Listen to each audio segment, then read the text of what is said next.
IPL season 2025 భాగంగా అయితే రేపైతే ఎంఐ వర్సెస్ డీసీ మ్యాచ్ అయితే జరగబోతుంది.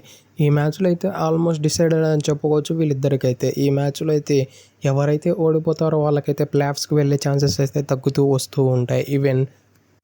కాబట్టి ఈ మ్యాచ్ అయితే రెండు టీంలకు చాలా క్రూషియల్ మ్యాచ్. అలానే ఈ మ్యాచ్లో జరగబోయే టాప్ 5 బ్యాటిల్స్ ఏవో ఈ వీడియోలో తెలుసుకుందాం. ఇక బ్యాటిల్ నెంబర్ 1 విషయానికి వస్తే రోహిత్ శర్మ వర్సెస్ దుష్మంత చమీరా. వీళ్ళిద్దరి మధ్యన స్టార్ట్స్ చూసుకుంటే ఇప్పటివరకు 30 బాల్లలో పార్టిసిపేట్ చేయగా అందులో 32 రన్లు కొట్టగలిగాడు. యావరేజ్ చూస్తే 5.3గా ఉంది. స్ట్రైక్ రేట్ చూస్తే 106.7గా ఉంది. అలానే దుష్మంత చమీరా 6 సార్లు అవుట్ చేశాడు రోహిత్ శర్మని. అంటే not an easy job. Rohit Sharma లాంటి వరల్డ్ క్లాస్ బ్యాటర్ని దుష్మంత చమీరా లాంటి ఇంటర్నేషనల్ బౌలరు 6 సార్లు అవుట్ చేశాడంటే అతనికి హ్యాట్స్ ఆఫ్ చెప్పి తీరాల్సిందే. ఎందుకంటే రోహిత్ శర్మ అంత స్పెషల్ స్కిల్స్, అంత special ability to hit everywhere ball అనే కొన్ని స్కిల్స్ అయితే అతనిలో అయితే ఇన్బిల్ట్ అయి ఉన్నాయి బై బర్త్. కాబట్టి అటువంటి ప్లేయర్ని 6 సార్లు అవుట్ చేశాడంటే దుష్మంత చమీరాలో అయితే సంథింగ్ ఈజ్ దేర్. అలానే ఇతని బౌలింగ్ మరియు జోష్ హెజల్వుడ్ బౌలింగ్ అయితే సిమిలర్గా ఉంటుంది. వీళ్ళిద్దరూ 3/4 లైన్ టెస్ట్ లైన్ ఎంత అని ఎవరైతే అంటారో ఆ లైనర్ లెంత్ను వేస్తూనే ఉంటారో, ఆ లైనర్ లెంత్తోనే బాల్ని అవుట్ స్వింగ్ ఇన్ స్వింగ్ చేస్తూ ఉంటారు. కాబట్టి ప్రతి బ్యాటర్ని ఇబ్బంది పెడుతూ ఉంటారు. ఇక బ్యాటిల్ నెంబర్ 2 విషయానికి వస్తే fab du Plessis versus Trent Boult. వీళ్ళ మధ్యన స్టార్ట్స్ చూసుకుంటే ఇప్పటివరకు 150 బాల్లలో పేస్ చేయగా అందులో 190 రన్లు కొట్టాడు. యావరేజ్ చూస్తే 38.2గా ఉంది. స్ట్రైక్ రేట్ చూస్తే 127.3గా ఉంది. అలానే 5 సార్లు అవుట్ చేశాడు ఫ్యాబ్ డు ప్లెసిస్ని Trent Boult. Faf du Plessis అయితే అతని బ్యాటింగ్ స్టైల్ చూసినట్టయితే మనకు అందరికీ అర్థమవుతుంది. కొంచెం క్రికెటింగ్ నాలెడ్జ్ ఉంటే అతని బ్యాటు ఆల్మోస్ట్ గల్లీ నుంచి లోపలికి వస్తుంది. అంటే అతడు షార్ప్ ఇన్ స్వింగర్కి కొంచెం ట్రబుల్ అయితే అవుతాడు. ఆ షార్ప్ ఇన్ స్వింగర్లు వేయడంలో డిత్త ట్రెంట్ బౌల్ట్. అతడైతే విత్ ఈజ్ రైట్ హ్యాండర్లకు అద్భుతమైన ఇన్ స్వింగర్లు వేసి అతనైన బౌలింగ్ స్కిల్తో అందరినీ బౌల్టా కొట్టిస్తూ ఉంటాడు. అలానే ఈ వరల్డ్ క్లాస్ బ్యాటర్ని కూడా ఈ బౌలర్ అయితే బౌల్టా కొట్టించి పడేశాడు T20 ఫార్మాట్లో.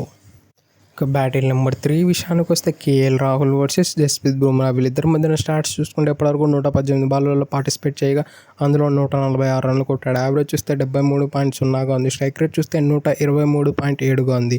అలానే 2 సార్లు అవుట్ అయ్యాడు. మెయిన్లీ కేఎల్ రాహుల్కి ముంబై ఇండియన్స్ పైన అయితే హిమ్మెన్స్ రికార్డ్స్ ఉన్నాయి. లిటరల్లీ అతడైతే 3 సెంచరీలు అలానే 6 హాఫ్ సెంచరీలు అయితే ఏకంగా ఒక్క ముంబై ఇండియన్స్ పైనే సాధించాడు. అలానే జస్ప్రీత్ బుమ్రా అతని స్కిల్స్, అతని ప్రియారిటీ, అతని రెప్యుటేషన్ అయితే నేను ప్రత్యేకంగా మాట్లాడుకోనక్కర్లేదు. అతను ఈవెన్ లాస్ట్ మ్యాచ్లో కూడా ఆల్మోస్ట్ చెయ్యి జారిపోతుంది, ఇక వాళ్ళే గెలుస్తున్నారు అన్నప్పుడు కొంచెం హోప్స్ అయితే తీసుకురాగలిగాడు జీటీ అగెన్స్ట్. అయితే డెఫినెట్లీ అతనికైనా ఒక ఎక్స్ట్రా స్కిల్ అయితే డెఫినెట్లీ బుమ్రాలో ఉంది. అది చూసి ఏ బ్యాటర్ అయినా భయపడుతూ ఉంటారు.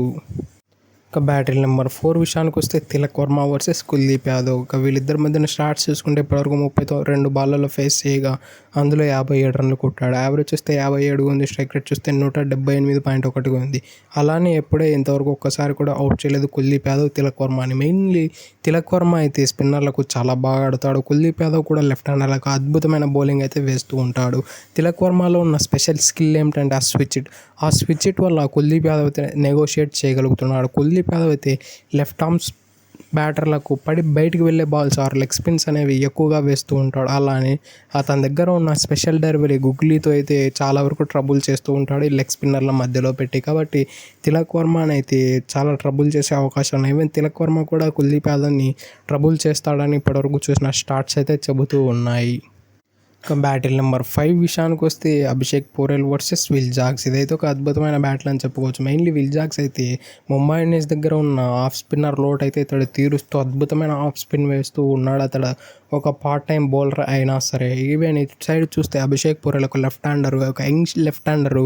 ఇతని బ్యాటింగ్, ఇతని స్టాట్స్ ఈ సీజన్లో అయితే టాప్ నాచ్లో ఉన్నాయి. లిటరల్లీ ఢిల్లీ టీం మొత్తం ఫెయిల్ అయిపోతున్నా కూడా ఇతడు మాత్రం ఒక అడ్డుగోడలా నిలబడుతూ ఆ టీంని ఆదుకుంటూ వస్తున్నాడు. మెయిన్లీ అభిషేక్ పోరెల్ అయితే గత 3 మ్యాచ్ల నుంచి చూసుకుంటే అతడు 30+ రన్స్ కొడుతూ ఒక అద్భుతమైన బ్యాటింగ్ అయితే చేస్తున్నారు. If in case Mumbai Indians Abhishek Porel ఒక అన్క్యాప్డ్ ప్లేయర్ ఆర్ సంథింగ్ అని అతన్ని సైడ్ చేసినట్లయితే డెఫినెట్లీ అతడు ముంబై ఇండియన్స్ని సైడ్ చేసి ఢిల్లీ క్యాపిటల్స్ని ప్లే ఆఫ్స్ రేస్లో పెట్టే అవకాశాలు కూడా లేకపోలేదు. కాబట్టి అభిషేక్ పోరెల్ పైన కొన్ని ఎక్స్ట్రా ప్లాన్స్ అయితే రచించుకొని వస్తుంది ముంబై ఇండియన్స్ టీం డెఫినెట్లీ. ఎందుకంటే వీళ్ళ వీడియో అనాలిసిస్ టీం, అలానే వీళ్ళ బ్యాక్ బోను, వీళ్ళ సపోర్ట్ అలానే వీళ్ళ బ్యాక్ అండ్ సపోర్ట్ స్టాఫ్ వీళ్ళంతా అయితే అభిషేక్ పోరెల్ యొక్క బ్యాటింగ్, అలానే ఇతని యొక్క స్ట్రైకింగ్ ఎబిలిటీస్ ఇవన్నీ క్లియర్గా అబ్జర్వ్ చేసింటారు, ఇతని ఇంపాక్ట్ కూడా మ్యాచ్లో ఎలా ఉందని. కాబట్టి డెఫినెట్లీ ఇతని పైన ఒక కొత్త ప్లాన్ని రచించి